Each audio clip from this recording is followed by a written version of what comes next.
Good morning, everyone, and welcome to the August 4th, 2026 Board of County Commission meeting. It's on. Yes. Technology. Put it up upstairs. We will have the invocation by Reverend Tim, as well as the Pledge of Allegiance by Vice Chair Moss, and we will continue. Please rise.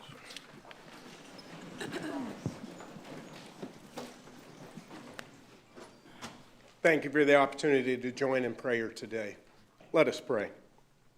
We come before you, Almighty God, with grateful hearts, acknowledging that all good gifts come from you. Thank you for the privilege and the blessing of being able to be a part of this wonderful community. We pray this day for all of our families, our neighborhoods, our businesses, farms, for our waterways, beaches, and all our community, and particularly for our family and children as they begin school this coming week. We ask for their safety, wellness, and growth. We ask for your presence in this meeting.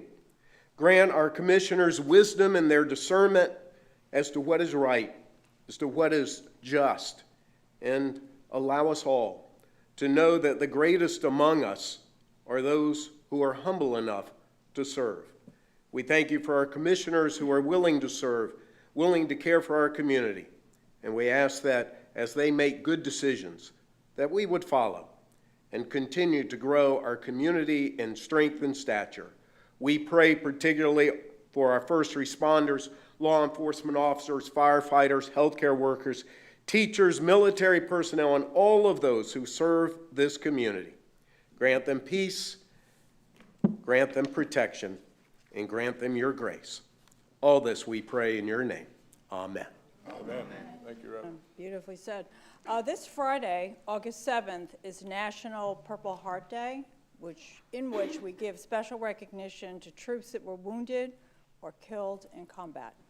So I'm going to take this opportunity to acknowledge that and to thank all of our veterans and active military. So God bless.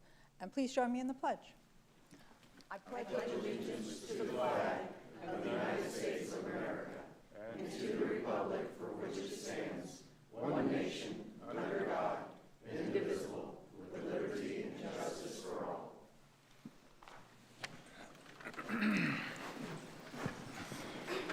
Thank you, Reverend. Thank you, Commissioner Moss.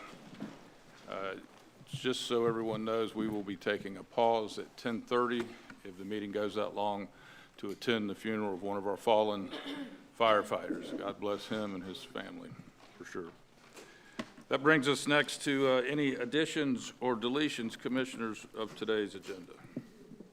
Mr. Chairman, move approval. Mr. Chairman, 5B, the proclamation for the Dogs for Life, they would like to do that next meeting. Right, they have canceled that, and the Dogs for Life proclamation will in fact be next week. Thank you, Mr. Administrator. We have a motion. So amended. Second. We have an amended, and we have a second. All in favor? Aye. The motion carries. Next, Commissioners, is a proclamation recognizing 50-year anniversary of the Treasure Coast Regional Planning Council.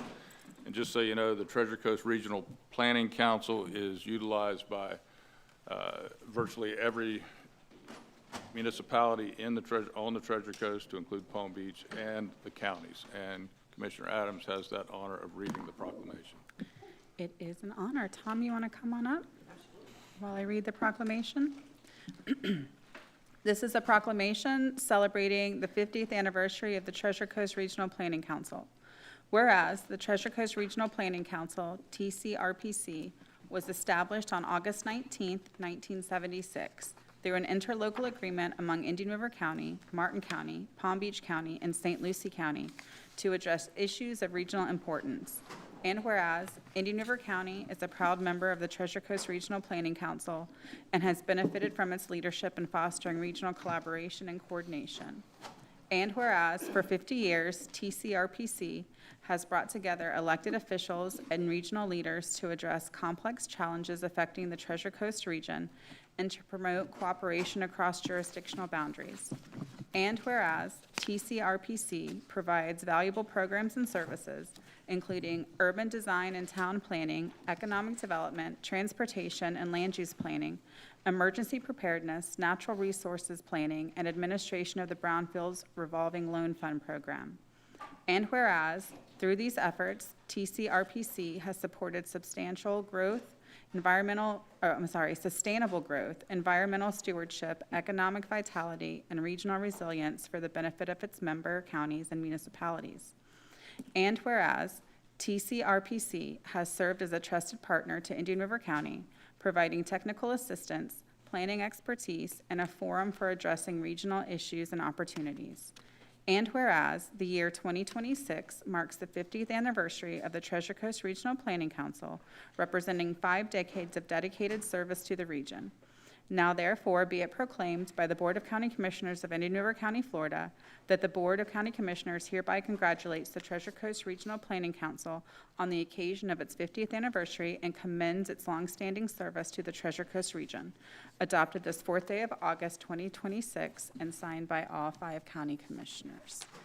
And Tom has been with the Planning Council forever. Not the 50. 10 years, Commissioner. 10 years, but many of us up here have had the pleasure of either holding a seat on the Planning Council, either through our city work or our county work, or participating in any of the numerous educational opportunities and charrettes that the Planning Council has done in the community. And we just want to thank you guys for your continued support of, communities and sustainable growth and helping us get educated on what's going on regionally.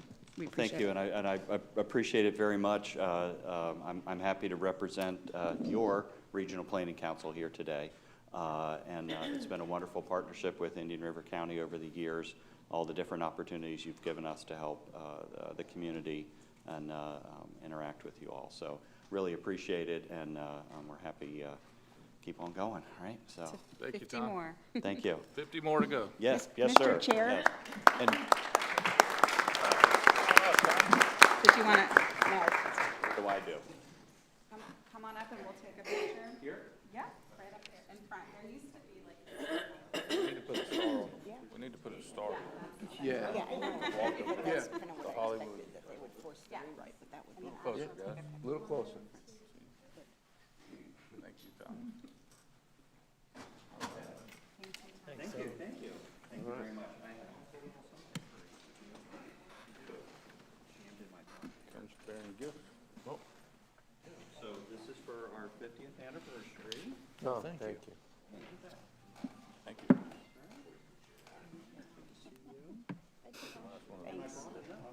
you.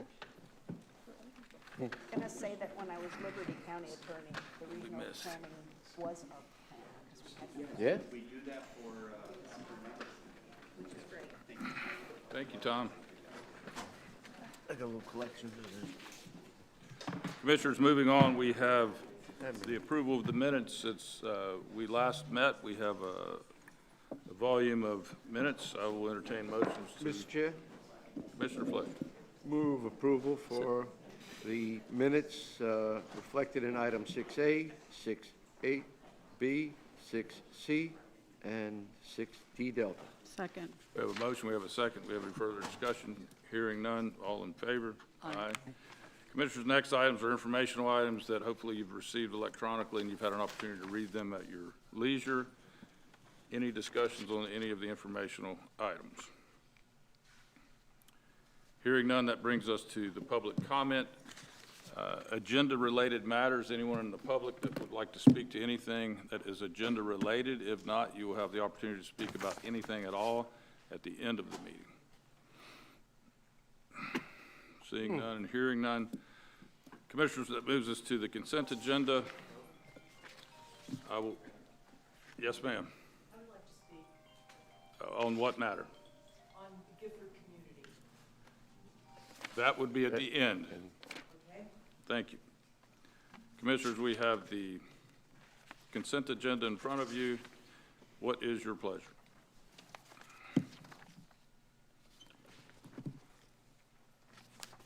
Mr. Chair, move approval. I have a motion to Second. approve by Commissioner Fletcher and a second by Commissioner Adams. Any further discussion? Hearing none, all in favor?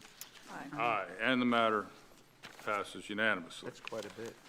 Commissioners, next up is constitutional officers and governmental agencies, the capital improvement budget amendments for the new Sheriff's Office Administrative Building and Jail Pipe Project. Mr. Tatanich.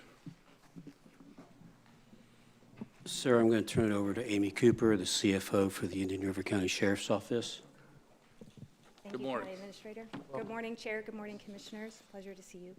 I wanted to start off by clarifying that in the memo that we presented, there is no financial impact to fiscal year '26.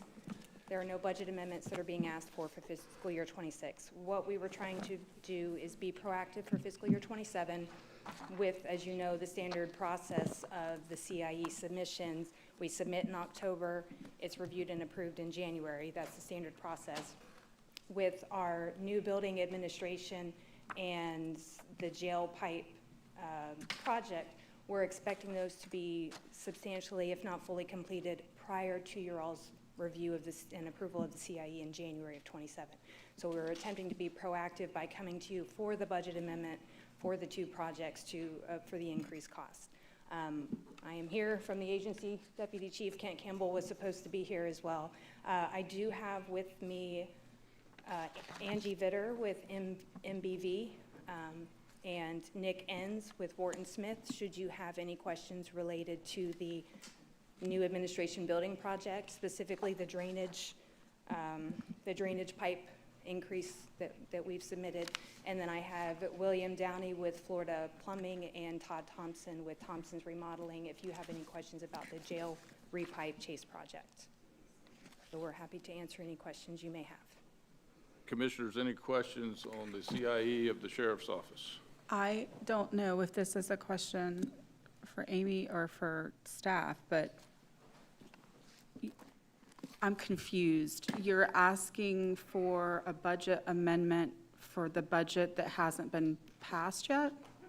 For the CIE for fiscal year '27, in discussions with the budget director and the budget, I'm sorry, I don't know Lisa's full title, the budget specialist or assistant, they thought it would be best to come before you all, again, because of the timing of when we'll run out of funding during fiscal year '27 in comparison to when you all would be reviewing and approving the CIE schedule.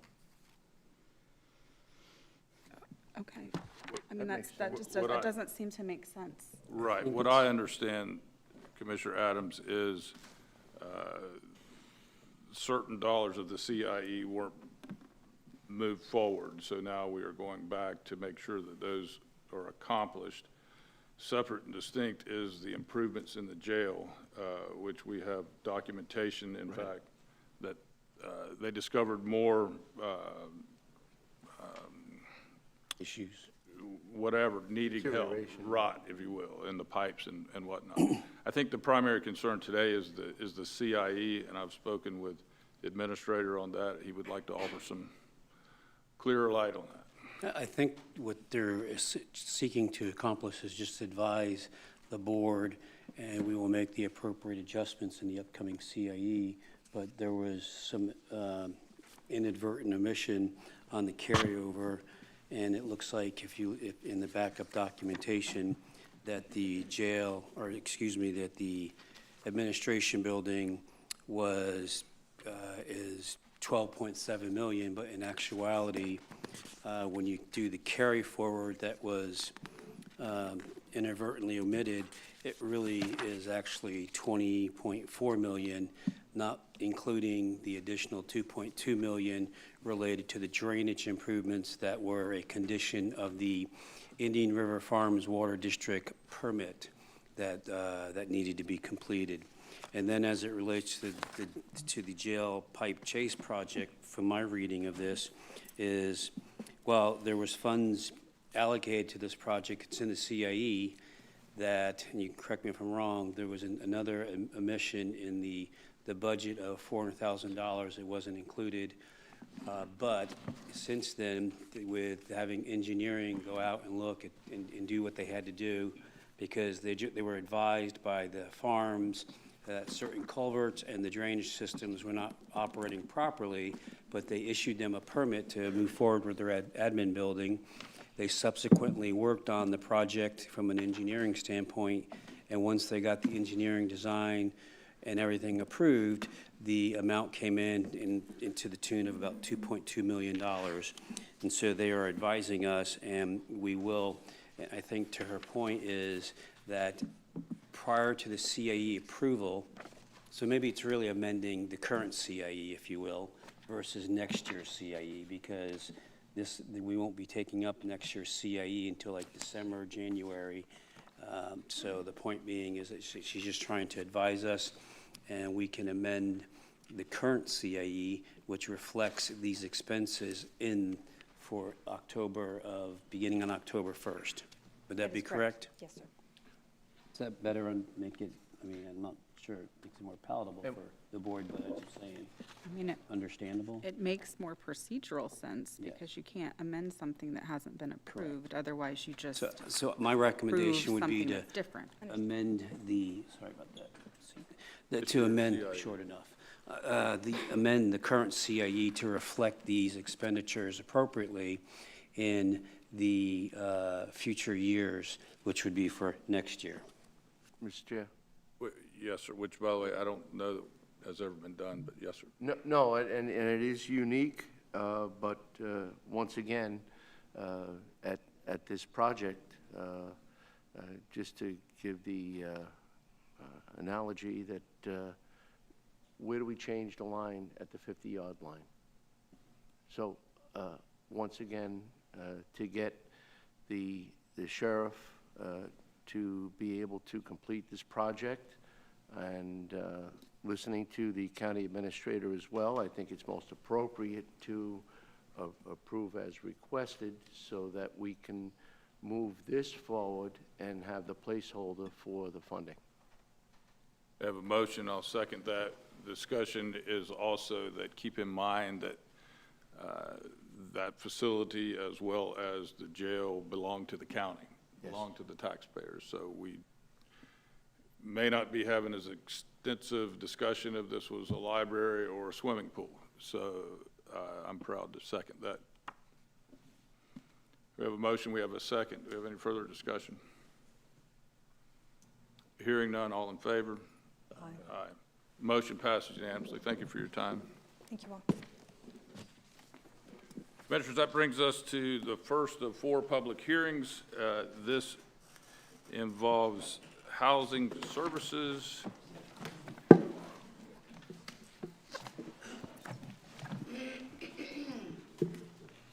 And this is legislative in nature. So let's keep that in mind, and we will begin with the presentation by staff. Good morning. Welcome. Good morning, Chairman Lohr and Commissioners. For the record, Stacy Bush, Housing Services Manager for the Housing Choice Voucher Programs. Today's item relates to Housing Choice Voucher Programs Annual Public Housing Agency Plan requirements through U.S. Department of Housing and Urban Development, commonly referred to as HUD.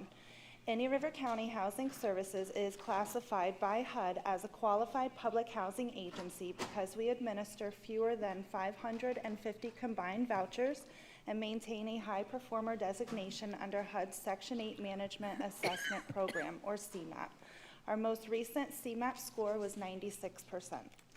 Currently, our agency administers 421 federally funded rental assistance vouchers, including 351 Housing Choice vouchers, 64 HUD VASH vouchers serving our nation's veterans, and 6 emergency housing vouchers.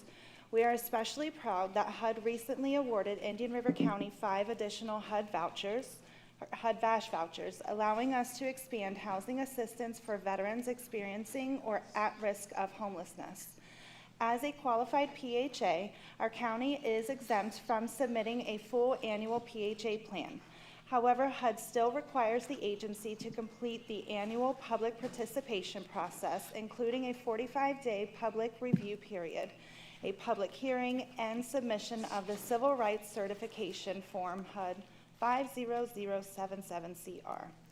There are no proposed changes this year to the Housing Choice Voucher Program's goals, objectives, or policies associated with this submission. The required public notice was properly advertised, and the HUD 50077CR certification documents were made available for public review in accordance with HUD requirements. At this time, staff requests that the board open the public hearing and receive any public comments. Thank you very much. Commissioners, as this is a public hearing, I will now open the public hearing. Any comments regarding HUD? This is an annual exercise, and we're very proud that we're greater than 90%, as Ms. Bush has mentioned. Any public comment? Hearing none and seeing none, I will now close the public comment opportunity. Commissioners, what's your pleasure? Move approval. Second. I have a motion by Commissioner Adams and a second by Commissioner Fletcher. Any further discussions? Hearing none, all in favor? Aye, and the motion passes unanimously. Good Thank you. job. Thank you. Commissioners, the next public hearing involves our SHIP program, our State Housing Initiative program, consideration of the Indian River County Attainable Housing Trust Ordinance. This, again, is also a public hearing, and we will start by Mississippi. Welcome and good morning. Good morning, Commissioners. Thank you. So we have a presentation that we're going to have. It's a short presentation to explain what the Attainable Housing Trust is that we're hoping the ordinance will be approved today. Okay, so we're going to look at the legal framework, the ordinance overview, and the implementation process of the Affordable Housing Trust. So the ordinance establishes a locally controlled attainable housing trust fund focused on land acquisition, land banking, and partnerships with for-profit and non-profit organizations. It supports affordable and attainable housing development.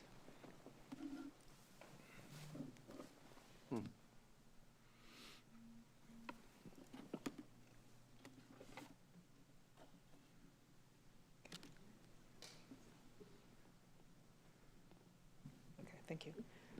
So the legal authority is through the Florida Constitution, Article 8, the Home Rule, Chapter 125 of the Florida Statutes, and authority to create special revenue funds and support housing initiatives. The relationship to SHIP. So this is a separate fund from the SHIP Local Housing Assistance Program, but it aligns with SHIP best practices. It will be administered by the SHIP administrator, but will maintain independent accounting and compliance. So while the SHIP program operates under Local Housing Assistance Plan, the trust fund would maintain separate accounting compliance and reporting requirements. The public purpose of this fund is to have affordable housing is recognized as public purpose, authorized under Section 125.379 of Florida statutes, which encourages counties to identify and use surplus county-owned lands for affordable housing purposes, and it supports workforce housing and economic stability. So what are the revenue sources for this fund? We're hoping for voluntary developer contributions for incentives, board-designated proceeds from the sale or disposition of county-owned properties, grants, donations, interlocal contributions, interest earnings on the trust fund balances, as well as private philanthropy donations. The permitted uses. So the permitted uses for this trust fund will be land acquisition and land banking, property conveyance for profit and non-profit organizations. Administrative costs will be kept at 10%. The governance structure. So at the top of the trust fund will be the Board of County Commissioners. They will have the final authority. The Community Services Department through SHIP Administrator will administer the program and coordinate any events. The AHAC will provide an advisory role. Planning and Development will review and assessment of properties to be acquired. Finance, County Administration, and County Attorney will have oversight and compliance. So we will have an RFQ process. So this will be done through the Community Services by the SHIP Administrator. We'll develop and publish an RFQ to create a register of development partners. They can be for-profit or non-profit organizations.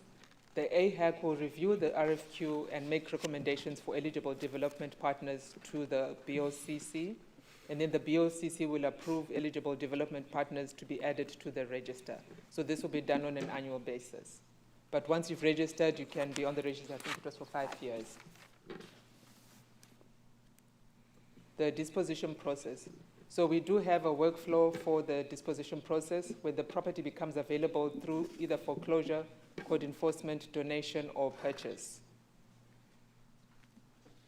The disposition process. The county attorney's office will verify title status. They will draft acquisition and conveyance language.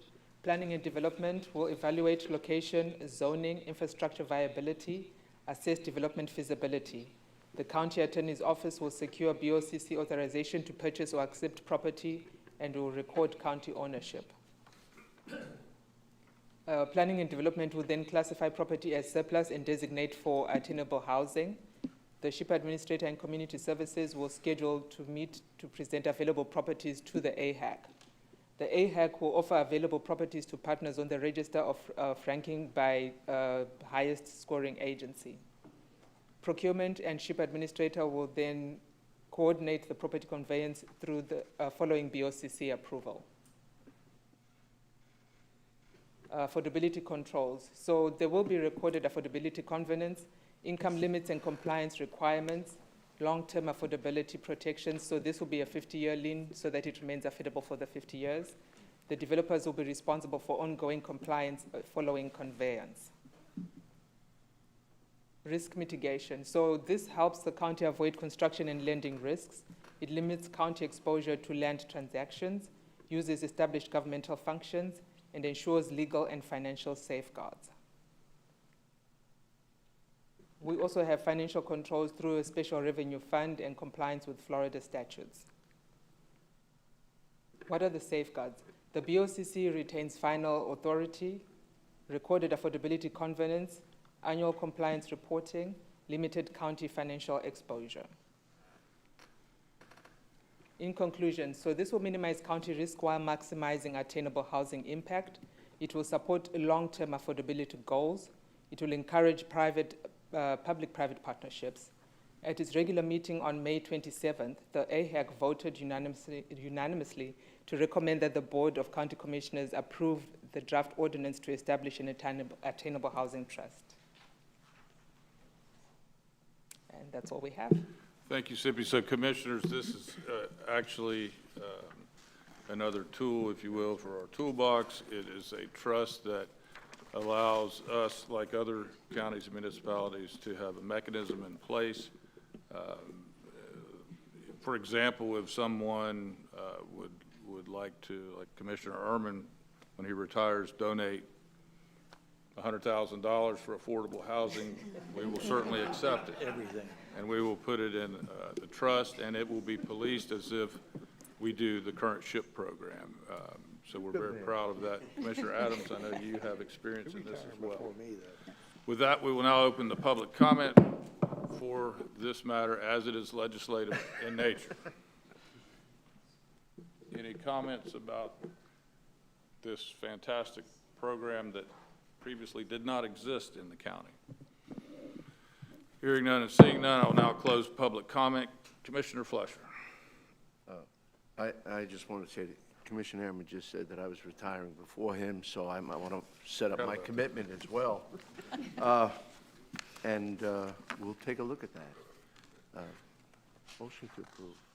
We have a motion by Commissioner Fletcher, a second by Commissioner Adams. We thank you for all your hard work, Sippy and Cindy and the others. Thank you. Any further comment for discussion? Hearing none, all in favor? Aye. And the motion carries. Thank you. Thank you. That's huge. That's very much of an achievement. Commissioners, next before you is legislative in nature as well. This is the final assessment resolution for Raintree Corner Subdivision Culvert Placement Project. Before us, I see Assistant General Counsel Chris Hicks. Good morning. Welcome.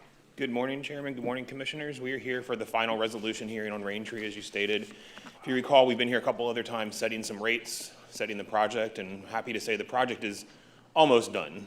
It looked completed, but then when we went out and looked at the roadway, the final finish, it wasn't acceptable to the county, so they're having them redo it and make sure that it's actually done to the same standard that we would have all of our roads done to.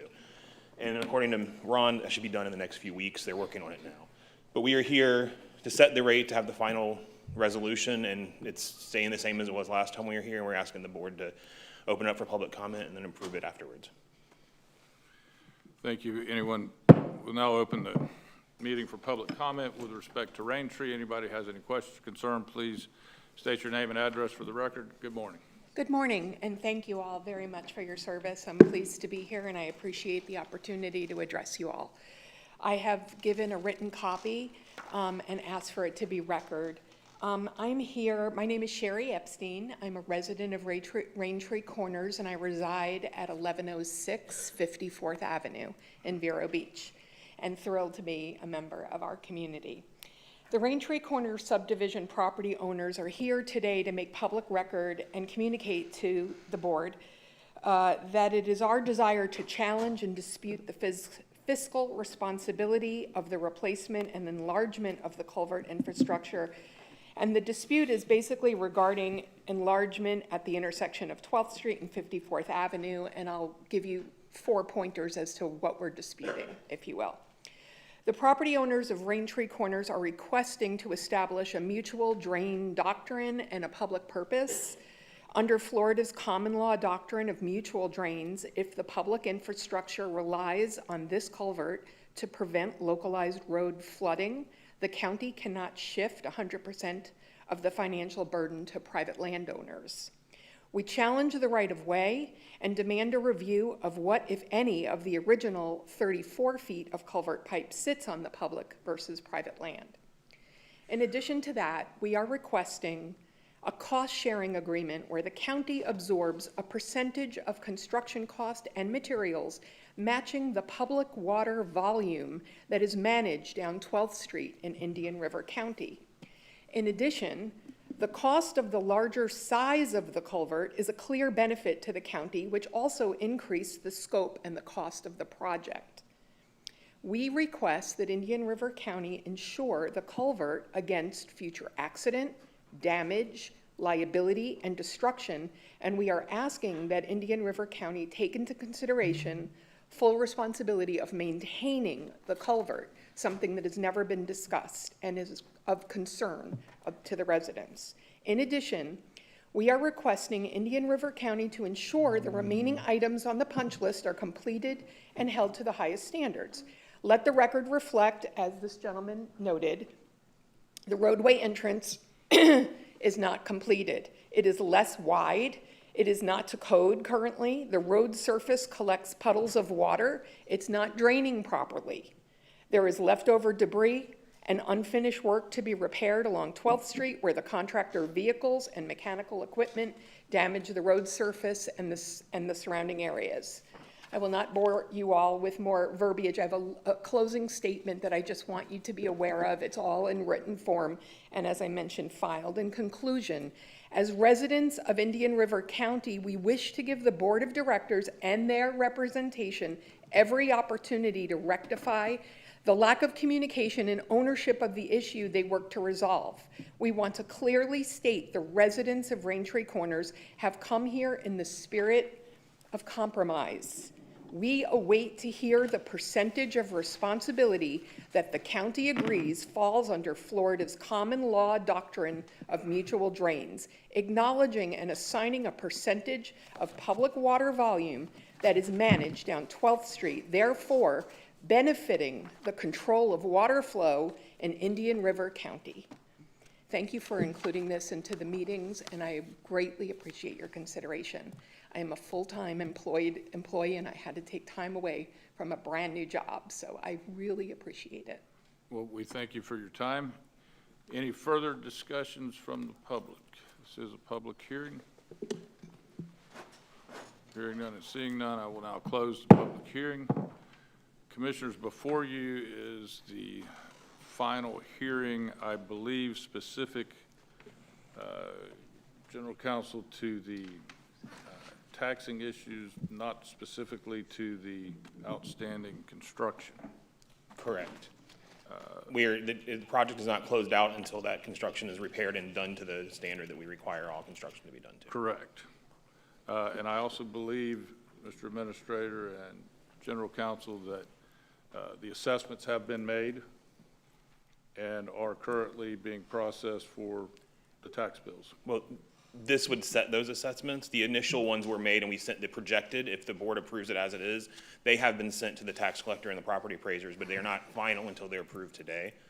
Those have been sent, and that is with the cap of $300,000 that the board approved at the last hearing. Correct. Which was, because of some of the 12th Street issues, we were able to do that.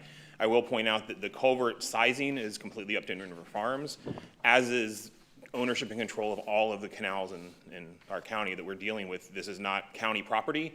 The county is not responsible for it, and I understand the concerns, but we have our own culverts that we have to do. They're all through a right-of-way permit with the farms, not with the county, and so the county is, by their determination, by the farm's determination, what the size pipes are, and they know what they're doing. That's not our lane to get into what's necessary. Correct. And it's not our practice to maintain private culverts after the construction, as the kind lady mentioned. Yes, sir, we have more than we can handle just about for our own that we own. Correct. Yes, ma'am. I would just like to let the record reflect that there was never a meeting held or a vote held, and our community was never involved or engaged. Can you come up to the, we have to have this on. Certainly. Apologies. I would just like to make let the record reflect, there was a meeting that was to be held in May, and it was canceled. We were never invited to a meeting where there was a vote. We were never involved in the discussion. As a matter of fact, a follow-up meeting took place, and we communicated our concern and requested specific line item budgets so we can review the proposals. We did not receive them. There has been a lack of clear communication and involvement with us, the property owners, to vote on this. It is law. There has to be a public vote. And there is not, there was a time that you went to the Vero Beach newspaper communicating your intent to put a lien on each property for X amount of dollars, 21,000 something, without consent, without a vote, without anything. It was to our surprise that we stumbled upon it, reading it in the local print.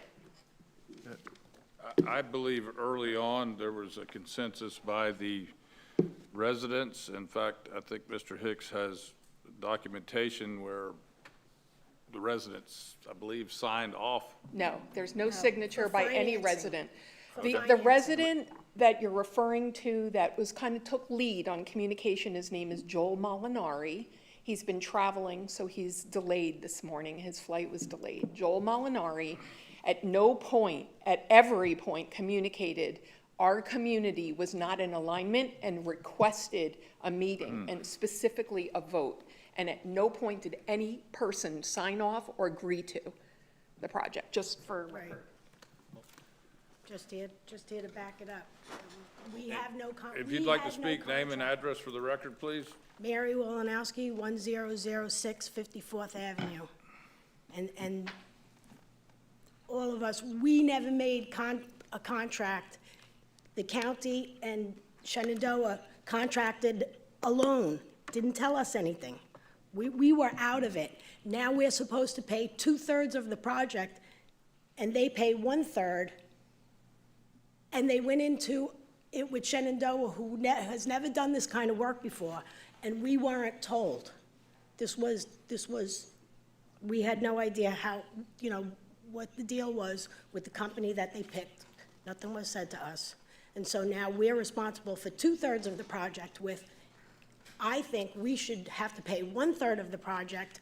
They should eat 2/3, they should each eat 1/3. Then that's being generous. And then we split the other 1/3 between us, between the 16 houses. Besides the fact that if the county takes over that, if they're responsible for that. The way it sits now is we are responsible for 2/3. Not fair. We didn't go into contract. We were blind to everything. Okay. Our recent practice has not been to take over private property. Mr. Hicks.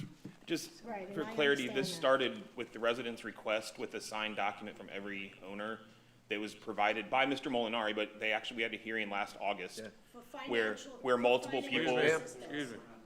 where multiple residents came and asked the county to perform this. That was the only reason the commission decided to do it. I understand there's been some concern and they didn't Some of the process seemed vague, but when the county does a project, we don't contract through third or fourth persons. We have to make that contract for legal purposes with the contractor who's doing the work, because we are paying for it, and then they are paying us back for that's what's going on, and that is, by law, that's how it has to be done, and that we've done everything we could do.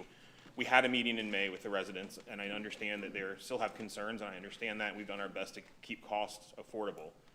But unfortunately, they were quoted a price originally that was far too low, that did not include all the work that was necessary, that was required by permits with the farms. Yes, ma'am. Final comment. Thank you. In respect of all of your time, final comment. Let it be known that our community solved for the issue of the collapsed culvert after obtaining bids and seeing how expensive it would be by renting industrial thick metal plates that solved the issue for us. We need to traverse in and out of our street safely, as well as provide that ability for public use, garbage trucks and everything. We were paying a monthly rental fee for the plate, and the plates worked just fine. What he referenced was never consent to move forward. It was consent for assistance to oversee what the situation was. You had a problem. We had a problem as a community due to negligence by the Farm and Water District. There was deferred maintenance, whether it was age or deferred maintenance. We had a storm come in, the water levels raised too high, and so we solved for it with rental metal plates, and it solved the problem beautifully. It could have stayed in existence. We paid $100 a month as residents. We would have made a decision and purchased the metal plates and put them in place to solve for it. If there was a water flow issue, that is for Indian River Water Farm District to solve for, in my humble opinion. Thank you. Thank you, and understand that Indian River Farms is a regulatory district, and they decide which culverts are in need of replacement, not Indian River County. Mr. Hicks. I have nothing further. Commissioners, before us we have a legislative matter. We have a gentleman here. Name and address for the record. Good morning. Ward Gunner, Indian River Farms, Water Control District Superintendent. I live at 2449 Fairway Drive in Vero Beach. Welcome. So, just a comment on a few of the items that have been spoken about this morning. As far as the pipe sizing goes, in the late 80s, we had a stormwater model developed by Williams, Hatfield, and Stoner and Carter Associates, Inc. And in that stormwater model, the rainfall was monitored over several storm seasons, and the stages in the canal were monitored as part of that project. And as a result of that work, the pipe sizing policies were established. Raintree Corner exists in the first half a mile between lateral B and east of 12th Street. And in that case, it required an 84-inch pipe. The previous pipe that was installed was undersized. And having an undersized pipe in the canal cross-section reduces the performance of the drainage and affects customers that are east of Raintree Corner. Mm-hmm. Now, pipe material is the second thing I'd like to address. The policy of the district is all pipes going into subdivisions need to be reinforced concrete pipe. We also have another policy that any pipe where impervious materials such as concrete, asphalt, pavers, or millings are going to be placed over top of the pipe has to be reinforced concrete pipe. We have this policy because in a storm event, if we have a pipe failure and there's concrete or there's asphalt over top of the pipe, then we have to remove the impervious surface prior to removing the culvert from the ditch. This takes precious time, and it could lead to flooding, property damage, loss of life. These are policies of the district. For additional background, if the roads are a county road, a public road, then the responsibility of the pipe replacement is on the county. In the case that it's a private road, the responsibility lies on the landowner or HOA. Are there any additional things you'd like me to address? No, we don't own the land, though, that the pipe sits on, just so you know. We do not. It is that was confirmed by the Water District. In the case of 12th Street, the young lady has said that they don't own the land where the culvert exists. In the case of 12th Street, Indian River Farms does not own that property. 12th Street is a reservation. Per Plat Book 2, page 25, St. Lucie County Records, 12th Street's a reservation. The Farms was given a 60-foot reservation. A reservation. Sure. We don't own the property. There's 30 feet there for a canal and 30 foot there for the county to have a roadway. So in that case, we do not own the vegetation that exists on the canal bank. We do not own the property. We just have a reservation in there for our canal to exist anywhere in that 30 feet.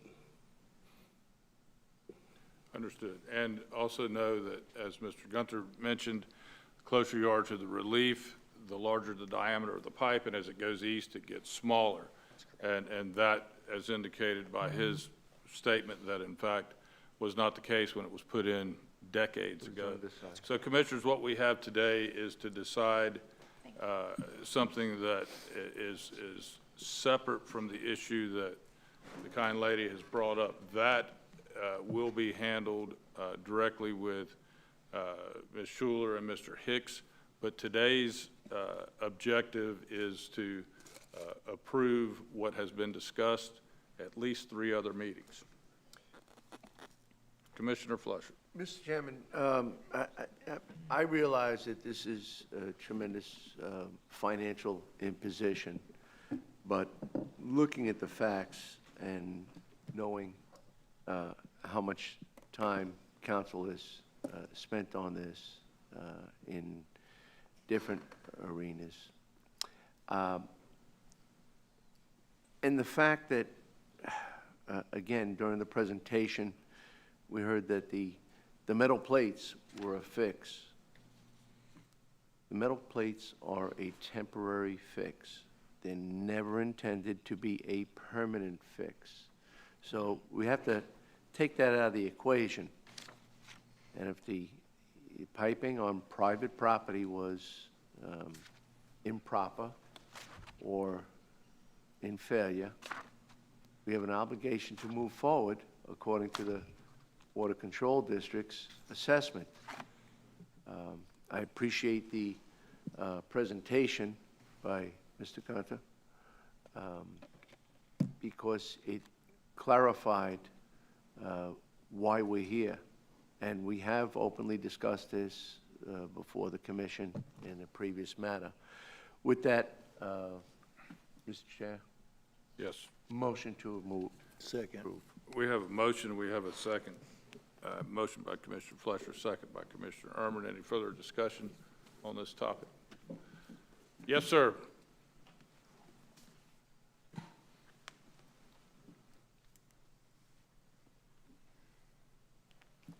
Name and address for the record, please. Yes, my name is Richard. Can you hear me? My name is Richard Minetti. I'm at 1126 54th Avenue. I live in this area, in the development. My question is kind of basic. My understanding is that there were 2 bids that were made on this contract, on this development, and the one that came in lowest was Shenandoah. All right. I don't remember what the other bid was, but it was higher. However, in the contract that the county let for Shenandoah, it was open-ended. There was nothing in there that said that anything that was not counted for or some anomaly. There's no limit on what the contractor can come in and say they need more money. Normally, contracts have a 10% maximum on a situation like that. And to me, it seems like Shenandoah now would have been the highest bidder.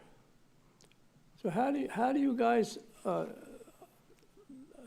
reconcile the fact that you leave the contract open-ended?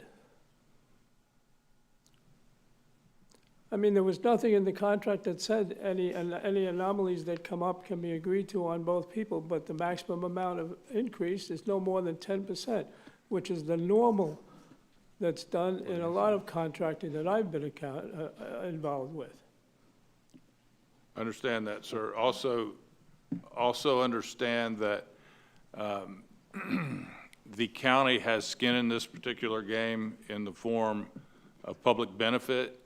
The prices were discussed and have been discussed for at least 6 months.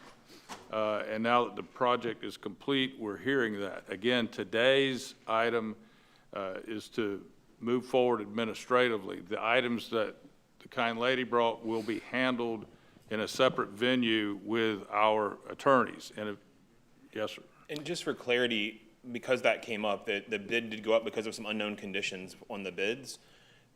Ronnie Jones went out and went to the other bidders, including the original bidder who they came to us with. We know. And all of them would have been higher than what the price ended up being. He went and checked because if there was somehow we could work the price, he did everything he could do. And they were $20,000 to $30,000 at minimum higher than what Shenandoah was, even with the added cost. So it didn't matter. I understand the concerns, and I know how that doesn't, feel good to know that the cost goes up. But unfortunately, based upon the bids, we're not taking into consideration some of the requirements.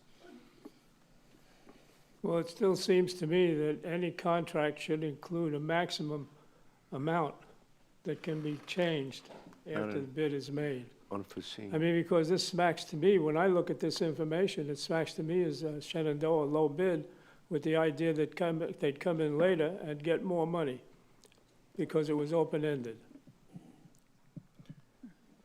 Mr. Administrator. I don't believe it was open-ended. I think as the Assistant County Attorney mentioned, we even went back to the bid that was originally secured by the neighborhood, and they left off certain items, and their amount would have increased as well. So, Yeah, I that's mean, not, my point is that that there was no limit on what they could have come back with. They could have come back with $400,000. well, but they It's- didn't. it's Our open-ended. Public Works Director, worked with them to make sure it accounted for just what was required. As mentioned earlier, sir, the purpose of today's meeting is to move forward with the administrative areas. If you and other homeowners have a dispute, we'll certainly take that up in another venue. We have a motion and we have a second. All in favor? Aye. And the motion carries.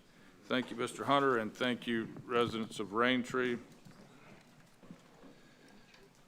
Commissioners, the next item is quasi-judicial dealing with Westside Racket Club LLC request for special exception use and site plan approval to construct and operate a racket club facility. This, in fact, is quasi-judicial.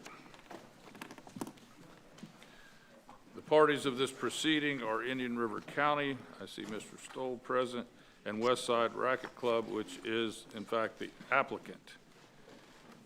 Commissioners, at this time, I'll ask each of you if you have any ex parte communication, site visits, or independent investigations, and we'll start with Vice Chair Moss.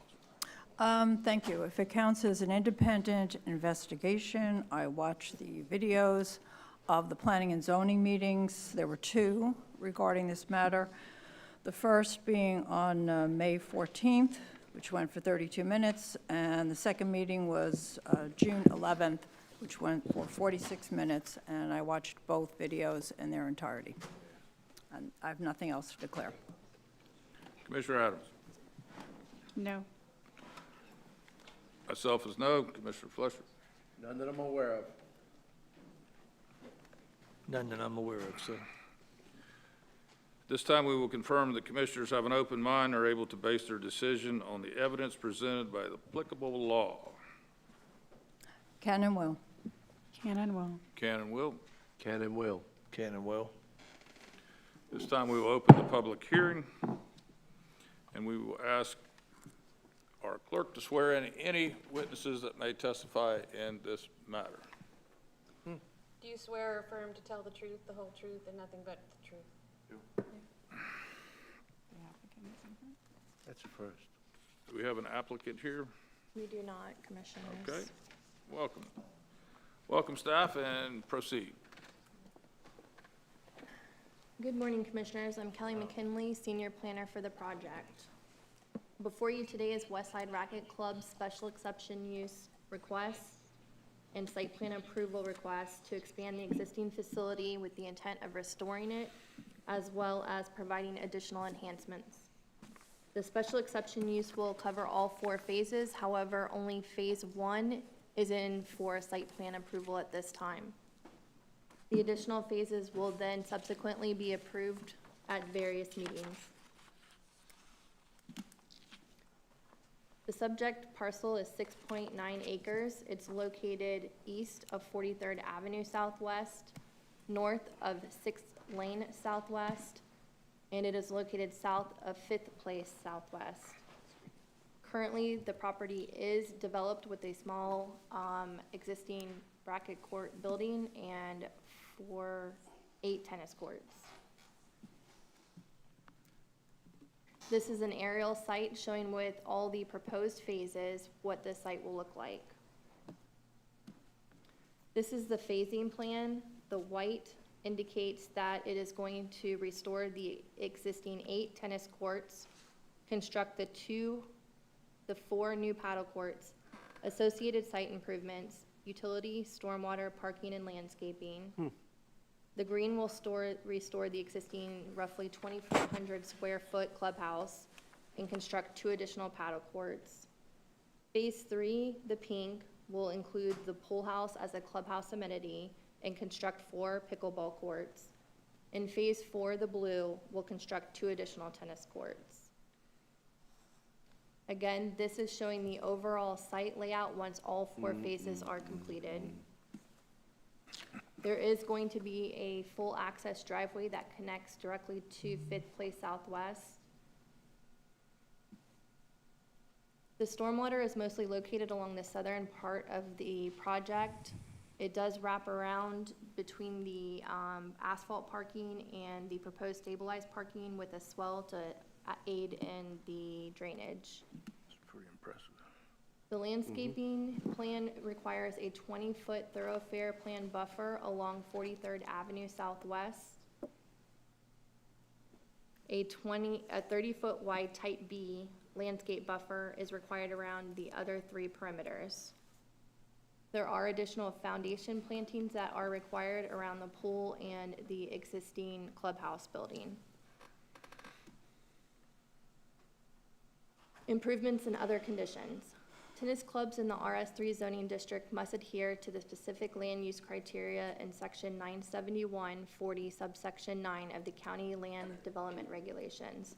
The proposed plan complies with all 5 of the major criteria listed in this code section for such items as site selection, increased building setbacks, lighting, landscape buffers, and parking.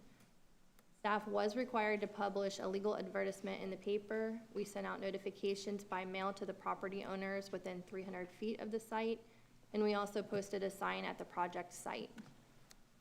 Again, there was a 30-foot type B buffer that was required to be installed along the north, east, and southern perimeters of the project pursuant to section 971-40, subsection 9C of the county's LDRs.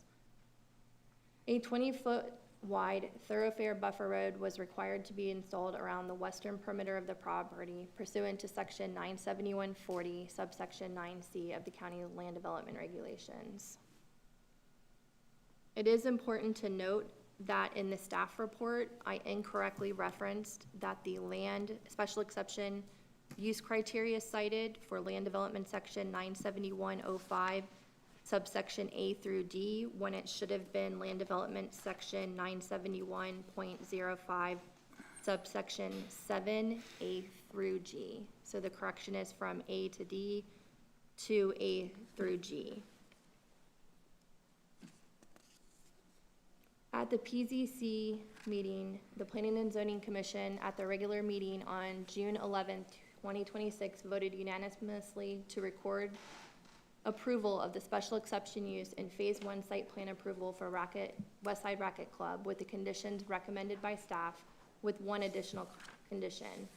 The additional condition required that the applicant implement additional noise and light mitigation measures as reviewed by staff for each additional phase as it comes in for approval. Staff recommendation. Staff recommends that the BCC accept the findings of facts outlined in Chapter 971 and grant special exception use along with Phase 1 site plan approval for West Side Racket Club with the conditions listed in the staff report. Ensure that all buffers and landscape improvements are installed. Install all lighting. Install the site infrastructure improvements, and then the additional noise and lighting mitigation measures. Thank you, staff. Commissioners, you've had an opportunity to view that, hopefully read the backup that we received last week. Keep in mind, this is Phase 1. I will make one comment that looks like the stormwater is adequate. Of course, P&Z agreed, and that's one of the hurdles that we typically find in these situations. So, any comments for staff? Vice Chair Moss. Thank you. With regard to the special exception is required for what reason? I know they're adding, I'm just confirming what they're adding, that they're not, and by this I mean they're not, it's not just being restored, it's an addition to the property. So it's 4 paddle courts, a pool, and 4 pickleball courts. So is that the reason why this is a special exception? The special exception is the use within the zoning criteria. So the site is zoned RS3, but within that zoning district, the use itself is the special exception. And I'm sorry, could you repeat that? The What kind use of- itself is a special exception, and I think it's also because you're going over a threshold, you're expanding the existing use by more than 10%. Yes, sir. Yeah. Okay, so you're expanding by more than 10%.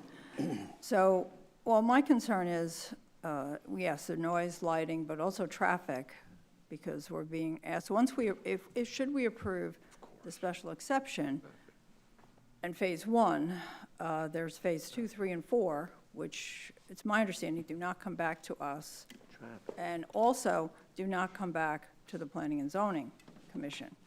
So, you know, I think to vote on this, we're in effect being asked operationally to vote in the blind, because I don't know what it's going to be in totality, and once we grant the special exception, basically, anything goes. We lose control of it, and on top of that, my understanding is it stays with the land. You know, that if we change it, that land remains or maintains, I guess I should say, the special exception designation, no matter who owns it. And I guess the applicant's not even present currently, so we can't talk to the applicant. But I think very serious concerns were raised, and having watched the planning and zoning meetings, it was, I'm sorry to say, but there just wasn't the technical expertise there. I mean, things were mentioned, like acoustic panels. Pickleball is very loud. Nothing against pickleball, I know everybody loves it, but it's very loud. And they were talking about, well, we have the noise ordinance. And then somebody made a really good point. The noise ordinance only applies when it's a sustained level of sound. So pickleball is not a sustained level of sound. That's blaring music and that kind of thing. So they really don't have protection that way in terms of the noise. The lighting, it was mentioned that the lighting will end up being in people's backyards. A privacy fence was suggested. That could be more costly than adding bushes. I just think, I'm not comfortable that this was thoroughly addressed and that will not adversely affect the public interest. And that's our job, as I understand it, is to determine that this will not adversely affect the public interest. And I am not convinced by what I heard and watched that that's not the case. I guess I would ask, maybe the applicant's not here, but is this being built just for the people who are living there currently? I mean, like, who are the members of West Side Racket Club? Or are they looking to attract new membership? I'm thinking about traffic now. It makes a difference. If you're doing this, the restoration sounds great because there were complaints that it had become dilapidated. The canal nearby was never cleared.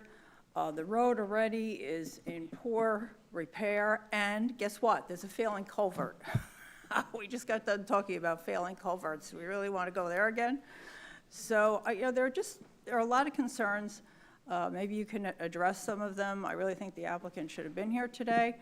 And by the way, I'm going to take this opportunity to thank the community, because God bless. I mean, in that initial meeting, the meeting of May 14th, it was during public comment that it came out that that company that was, the applicant, was out of business. They hadn't renewed their license to be in business. They weren't even an LLC. So that meeting never should have happened in the first place, the meeting of May 14th. And it was only as a result of public comment that we learned that. So thank you to the community. That was you know, it's incredible. It really was astounding, I thought. But anyway, I think there are a number of issues, and I hope you can address some of them. I wish the applicant were here. Thank you, Commissioner Moss, and keep in mind this is phase one, and also keep in mind that we have a professional staff, and I think any comment about losing control is not an exact description of our professional staff. If I'm, Ms. Prado. Thank you. I just wanted to at least address one of the legal questions I think that was brought up, was what exactly you all are approving. So I pointed this out back at the P&Z, sorry, and for the record, Susan Prado, Deputy County Attorney. What you are approving today is phase one and the actual special exception use itself. So for this particular property, as was stated, none of the other phases will come back, but whatever conditions are placed today, if you're wanting to place conditions on the other phases, that would be something that would need to be placed today as well for all phases. So from a legal standpoint, there's that. And as far as evidence and stuff presented, affected persons can come forward and they can present their evidence as to the issues. I think one of them was, I think Commissioner Moss, you addressed, was pickleball and noise, and that there were no professionals there to testify as to that. It's actually, if there is that concern, there is case law that says that, you know, both sides have to bring their own professionals. That would also include the people impacted. So if they have a concern about that, they would have to bring that forward as well through their own professionals to address that as well. But I just wanted to let you know, as far as from a legal and evidentiary standpoint, those are the two things to kind of look at. But the rest of it, I think, is planning. They can answer, unless you have any other questions. Thank you, Ms. Prado, and thanks for clarifying that it's phase one that we're discussing today, and we have the opportunity to address the other phases as we go forward. Commissioners, any questions of staff? Chairman, I do. Yes, sir. You might want to turn. Susan can answer this, or John can answer this. Why would it? This was developed in the 70s for the exact same purpose that we're talking about today.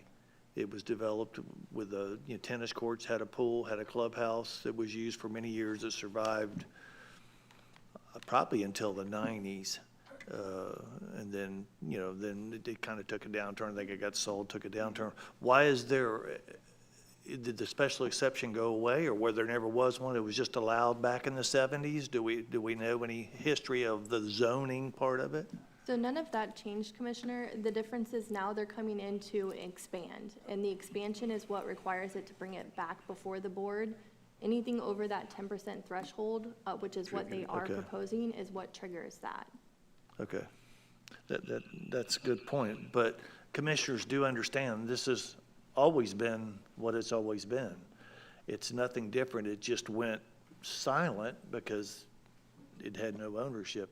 Apparently this group, who I'm not familiar with, but I've heard from a few of the residents out there that are behind this, think is great because it'll add value to their property and to everything as a whole, because it is run down right now. The grass needs to be mowed, other various things need to be done. But understand, this was created in the probably mid-70s for exactly what it's talking about being today. So that's all I have. I just wanted to know about the special exception, why it went away. Commissioner Moss. Do you know, I know we're talking about expansion, I understand that, and so it's going to expand by at least 10%. Do you know what the plan is in terms of membership? And what are we talking about? Because, that affects traffic. That's what, so I'm trying to find out. And you have to remember, too, that Dickburg Park is only 2 miles away, and you got 12 pickleball courts there. So it's not like it's an underserved area recreationally. Correct. Bird himself lives in that area right now. Yeah, he He's does, building a and new we house, all but he received an lives email there. from him as well. I don't think we can speculate about the future of the park. What we can speculate about is what's before us today. Either to approve the expansion of Phase 1 or not. So It's not Phase 1 that concerns me, it's the special exception, because that stays for all phases, and that does not come back to us. We will not be discussing it again, and planning and zoning will not be discussing it again. Correct, So- but it already Okay. has. That's it. The special exception use, we're just letting. And that's them what I mean by increase it. losing control. We lose control. It doesn't come back to us. But it already has a special exception use on it. Correct. All we're doing is approving an expansion of that special exception to the entirety of the property where they want to put the additional courts. Yeah, I think this So- is already an area, to my knowledge, where there's a concern about traffic. Correct, and then. So there's no discussion of traffic. Yeah, I guess you'll get to that, eventually. Mr. Administrator. So I had a conversation with John Stoll regarding, because essentially, if a project doesn't generate more than the 400 average daily trips, then there's no requirement for a traffic impact study. I understand Phase 1 doesn't do that. My comment was recognizing it does not come back.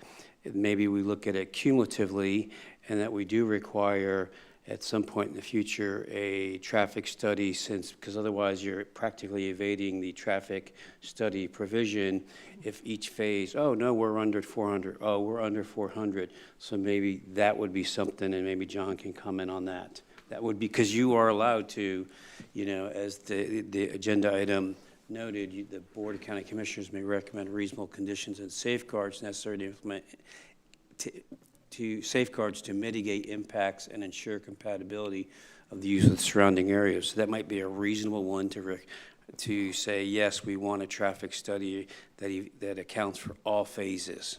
Yeah, thank you, John. County Administrator.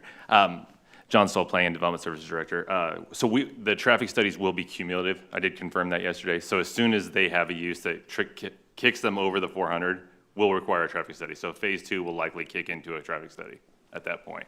So we'll have one to evaluate, and that'll go over to Public Works, and the traffic specialist over there will evaluate that with us. Okay. And then the other thing I would just add, as they're approving each subsequent phase, if there's a party that feels aggrieved, they have the right to appeal that first to the P&Z. If they don't get what they want at a P&Z, they can bring that appeal right to the Board of County Commissioners. Is that not correct? That's correct. Yeah. And to address your other concern about noise, we do have the condition that we're going to evaluate that phase by phase as staff. We have a number of noise mitigation measures that we've found, including up to requiring a new noise study specifically to pickleball, which we can always do. We can limit nighttime lighting and operational hours. We can require special paddles and balls. We can increase the separation from the neighbors if we need to. We can create an acoustic barrier, which will quiet it down. So there are a number of things we can do that can adjust that if we feel as though it's going to negatively impact the neighbors. Well, we can do it, but are we going to do it? We will, because it's a condition of approval already. Well, as long as you all uphold the Planning and Zoning Commission's recommendation for that condition of approval. Well, I'm not in favor of it unless we do all the things you just mentioned. Okay. So we I love can your put- can-do spirit, but you have to we actually do it. can put, But it's part of the staff recommendation. yeah, and we can put additional conditions on it, Commissioner Moss, if there's something that's not included that you want to see included. Yes, it the just traffic has to study, be- yes. We just have to bring it up, and that's what the process is. So would number 4 under staff recommendations, a cumulative traffic study be conducted, after Phase 2 to identify potential impacts to the system and whatever the recommendations may be? Something to that effect? Yes, I would agree to that. I have another question, though. Is that road, because I have not been out there to look, but I heard that road is in poor condition and that the culvert is failing. Is that correct, to your knowledge, or anybody's knowledge? I don't think I've ever heard. aware of the Mr. condition of the Gunner? road. We're not, we're not here to discuss any culverts with this. Well, if there's extra traffic, then there's going to be extra usage. So it is, Okay. it is related. If we find, if they're successful, I guess they want to expand. So if they have extra traffic, that road's going to get extra usage. And as we learned in the last I was gonna say that. hearing, then whoever owns the property on which the culvert sits will be responsible for Right. fixing the culvert. yes, Correct. do we know who owns it? It's not pertinent to That's not zoning. to be discussed today. Commissioners, any questions for county staff? Hearing none, any questions for the applicant? Applicant, please state your name and address for the record, sir. Good morning. Good morning, Commission. Apologize about my tardiness. My name is Ryan McLean with MBV Engineering, representation for the applicant. I haven't been sworn in, just FYI, in case we've already. Is this quasi judicial? Madam Clerk,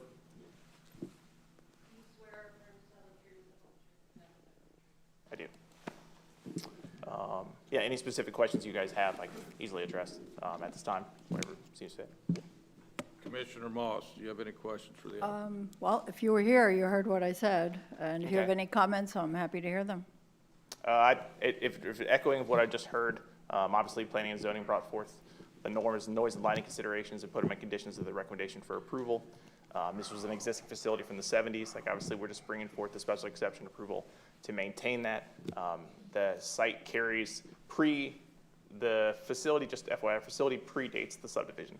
Not to say it necessarily, but just from the big picture of things, the roads are county-owned, and ultimately culverts, et cetera, are county-maintained. Thank you. Fellow commissioners, any questions for the applicant? Any further questions? Any feedback from the public? Anyone from the public would like to speak about West Side Racket? Good morning. Name and address for the record. My name is Mark Jaffe. I live at 1109 4th Lane Southwest. I travel on 5th Street Southwest every single day, many times a day. I pass this neighborhood. I have lived on 5th Street Southwest since 1996. When I moved here, West Side neighborhood was there. There was a racket club there. I drive past that dilapidated racket club almost every single day, and I would like to see this move forward. Thank you. Any further questions or concerns from public? Hearing none, any final presentation by staff? We have none. Any final presentation by the applicant? Madam Clerk, we have all documents and tangible evidence have been admitted to evidence and are in the hands of yourself. At this point, we will close the public hearing. Commissioners, what's your flavor? Mr. Chairman? Commissioner Flesch. And inclusive of hearing staff's assertions of the commitment that the county, the administration, the professionals will have towards the future development in Phase 1, Phase 2, and any other future endeavor. And I do believe that if there is any challenge, as indicated by staff, it may be triggered to go back to P&Z. It also may be and will be triggered to come back to this board. Hearing the level of commitment and understanding, I make motion to approve. We have a motion by Commissioner Fleischer, a second by Commissioner Ehrman. Any further discussion by any members of the board? Does that include what was discussed today with the traffic study? That's part of the revised staff recommendation, the traffic study. As pointed out. Cumulative reflecting all Number- phases. In the motion and number 4 on the presentation. So it does for include the that. public. Okay. Thank you. There is a commitment. Thank you. Thank you. We have a motion. We have a second. All in favor? Aye. And the motion passes unanimously. Commissioners, as noted earlier, we have a time certain pause at 10:15. At 10:30. I believe we have time to Do one more. address the next quasi. Go ahead. Give it a shot. We could always be late, sir. Yes, we can always be a few minutes late. Or we can be.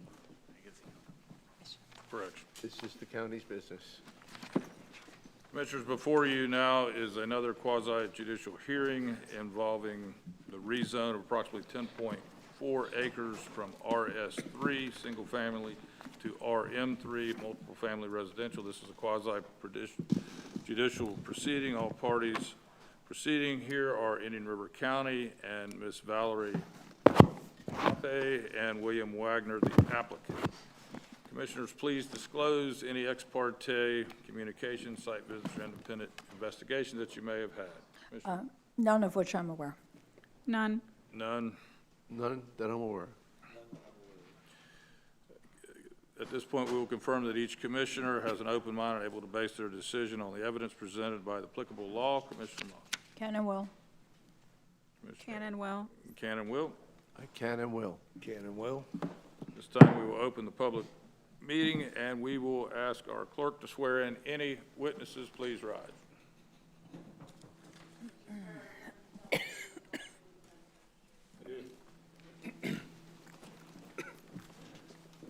Good morning, Mr. Stoll, again, for your presentation. Good morning, Commissioners. For the benefit of the public, my name is Patrick Murphy. I'm the Chief of Long Range Planning. I'll be presenting this case today. Before you have a rezoning request, the subject property is comprising approximately 10.4 acres, are located on the east side of US Highway 1, south of and adjacent to 61st Street. In the inset to the right, the map, everything orients to the top is north, and inside red are the properties that are actually being rezoned. The properties are split zone with RM3 multiple family residential along US 1 on the west side of the parcels and RS3 single family residential district on the east side of the parcels. The applicant proposes to rezone the property to RM3 multiple family residential to eliminate the split zoning. The surrounding area is largely undeveloped. Therefore, the existing land use pattern is best understood through the area's zoning history and current zoning configuration described below. The original zoning map that the county had from 75 to 85 placed commercial zoning along US 1, and the eastern part was RS3. The west side of US 1 was industrially zoned. In 1985, the former C1A frontage, the commercial I just referred to, was then converted to RM3, while the eastern portions remained RS3. To the east, the Spoonbill Preserve rezoned a little over 413 acres, which was all previously RS3, to PD, planned development, and that's why you see this yellow kind of goes down in an upside-down triangle. It's got a really weird configuration. That's why it looks that shape. Similar RM3, RS3 split zoning remains north and south of the site. The properties to the south, that is the very little small yellow portion, the applicant tried to seek approval from those owners to include their property in the rezoning to clean it up, but they denied the authorization to do so, so that will remain. The proposed zoning is compatible with the surrounding zoning pattern and is consistent with the future land use policy 1.43, as the property has already contained RM3 zoning along US Highway 1.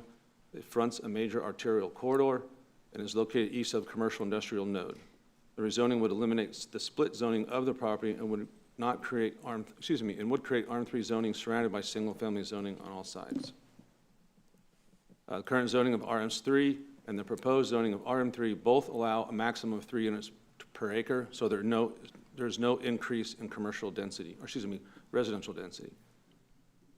Per the table 2.14 of the county's comprehensive plan, both districts are consistent with the property's L1 future land use designation, so there's no need to change the land use on this. You have a table here that compares them. All the setbacks are the same, the height, open space, it's all the same. The only thing that's different is the actual use from single to multifamily. The analysis per chapter 902.12.3, which is required for all rezoning requests. Item A, staff found that there are no conflicts with the applicable land development regulations for the requested RM3 zoning. RM3 is an appropriate district for the parcel's L1 future land use designation.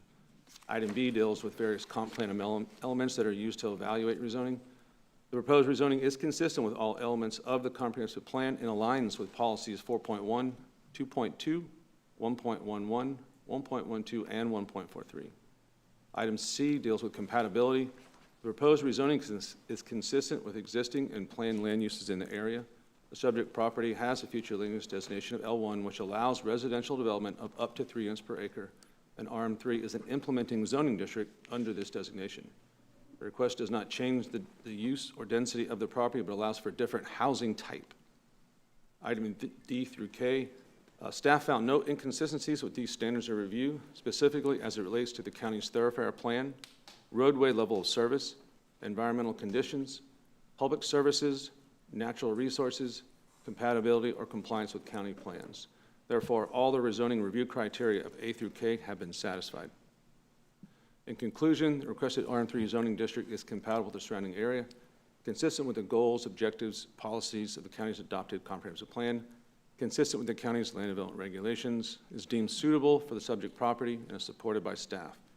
The Planning and Zoning Board recommended unanimous approval at its meeting on June 25th, and therefore staff and the Planning and Zoning Commission recommend that the Board of County Commissioners approve this request to rezone the subject property from RS3 to RM3.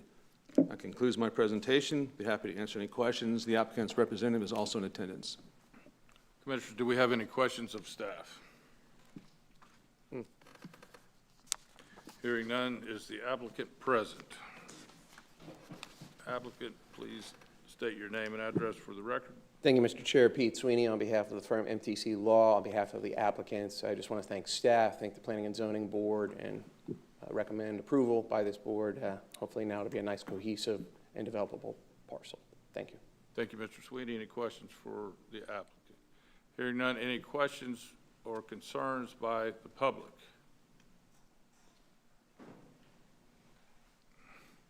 Good morning. Name and address for the record. Good morning. Lisa Sinersky. I'm a South Vero resident, District 4. Does somebody mind saying the location one more time? We're talking about 10 acres, US 1, 63rd, 61st. I'm just going to say, for one, I strongly oppose any rezoning at this point. Anything that's going to bring more residents and more people. I am a small business owner. I live in South Vero. I have a small business in Sebastian. I drive US 1 every single day. I have personally moved wildlife out of our roadways. I have called FWC. I have had our road and bridge department help. I have seen wildlife that I have not seen alive. I am a fifth-generation native of Florida in Indian River County, and the wildlife that I see on that stretch that is deceased, I have not seen with my eyes alive. Otters, coyote, a bobcat I thought was a young panther, wasn't ever confirmed by FWC. But I'm talking wildlife that we shouldn't see because they belong in the woods. They're elusive. They're not animals that we just see like that. So I'm just going to say I strongly oppose any rezoning at this point. We need to slow the development, the growth, and if that means slowing down the rezoning, then that's what my opinion. Thank you. But if you would just please clarify the location. I believe it was US 1. US 1 and 61st. South of Antilles. Just south of the Antilles neighborhood. Okay, well, slightly north of that. So 10 acres is a lot of land. I don't know what exactly is currently there, but if there's space in between any of the houses that are currently there, there's animals living in that space. So if we're going to put more homes, more population there, it's going to be very hard for our wildlife that is already suffering. So thank you very much. Yep. Mr. Chairman, I'd just like to point out that We have another gentleman that wants to speak. Oh, I'm sorry. Name and address for the record. My name is Mark Jaffe. I live at 1109 4th Lane Southwest. I am also a resident of South Vero, District 4. I'm in agreement with the young lady that just spoke. I don't agree that more rooftops bring value to this community. I don't measure the success of this community by the number of new rooftops, but by the value that each rooftop brings. And in this particular location, just east of this location, there is a public access, a boat ramp to the lagoon. There also appears to be a water management area right there, a mangrove restoration area, it appears. It looks like a park, according to Google Maps. And I wonder how a project like this might impact that site. Do we have any environmental studies or impact studies about how this would impact that area? Thank you for your comment, sir. Commissioners, at this time, we have any final questions of our staff or applicant? Hearing none or seeing none, Madam Clerk, make sure all evidence and documents or tangible evidence have been admitted to evidence and are in the hands of the clerk. Are they in your hands? They are. County staff agenda materials are automatically admitted into evidence unless there is any objection. No, sir. Thank you, Mr. Murphy. At this point, we will close the public hearing. Commissioners, what's your pleasure? Everybody's got their own mic? Mr. Chairman, I'll make a motion to approve. Second. We have a motion by Commissioner Urban. We have a second by Commissioner Fletcher. Any further discussions on this topic? Hearing none. All in favor? Aye. And the motion carries. Commissioners, the time now is 10:30. We will be adjourning this meeting to attend a funeral of one of our firefighters. We will resume at 1 p.m.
We concluded with public items and public hearings before our break. We are now at item 12, County Administrator Matters. Mr. Administrator. Yes, Mr. Chairman, members of the board. In this past legislative session, the Senate the legislature passed Senate Bill 488, and this law is going to require the county to modify our current code, specifically Section 20 of the bill, makes changes to local government's right-of-way permitting and use regulations. So for local government, the major impact pertains to regulation and permitting of fiber optic and other communication facilities and public rights-of-way. Additionally, local governments may not require a provider to locate or perform a survey of any facility except its own or in any right-of-way boundary. That's been an issue that we have faced as, I think, the city of working with the city of Fellsmere related to the broadband project. So the amendment, really, limits the ability of local governments to, as it relates to permits, and then the associated security bond requirements. Rather than having to get an individual permit, if you say you do a segment and it contains 25, properties, right now you'd be required to get a permit and then get a bond for each one of those. So what this does is it's going to enable, it requires, but communities to allow for bundling, if you will, of permits and only having one security, a bond, rather, a single security bond. So I will tell you that the communication companies, including like Comcast, Tillman Fiber, of which we do have a representative here, and FPL, have, they did request authorization to bundle right-of-way permits under a single security bond, and this is a consistent practice with many other jurisdictions. So this proposal, we have to basically, they're working with the county attorney's office, they're going to have to rewrite, our current code. So what we're looking to do in the interim is for you to authorize and delegate the authority for me to approve applications from utility companies installing fiber optics on public rights-of-way to bundle the permits with a maximum of 25 permits, and then it would be all under one security bond. So we would be coming in compliance with the law, on an interim basis until we adopt the new code that addresses the compliance issues. And I think that's it, in a nutshell. Thank you, Mr. Administrator. Fellow commissioners, hopefully you've had an opportunity to speak with Mr. Administrator about this. I did yesterday in length, and I'm extremely comfortable with it. I believe it's going to expedite the process and benefit our residents. Any questions or comments? Motion approved. I have a motion by Commissioner Urban. Second. Second by Commissioner Adams. Any further discussion? Hearing none, all in favor? Aye. Aye. Aye. Commissioners, the next item on the agenda is our departmental matters with human resources. I see our Administrator of Human Resources here, Ms. Suzanne Boyle. Welcome. Good afternoon, Commissioners. And the item before you is a memorandum of understanding that is modifying the current agreement with the International Association of Firefighters and Articles 28 and 31. What happened was there were some anomalies that were in existence under the current agreement, and they needed to tweak the language a little bit to fit their needs. Some simple changes are there's an increase in the notification that's required to cancel the annual leave that's approved outside of the seniority month selection process. Currently, it's 24 hours notice. They need 48 hours notice, and the parties have agreed to that. And then the second change is to the employee finding coverage for mandatory status. Instead of both people moving to the bottom of the list, now only one person's going to move to the bottom of the list. So, yes.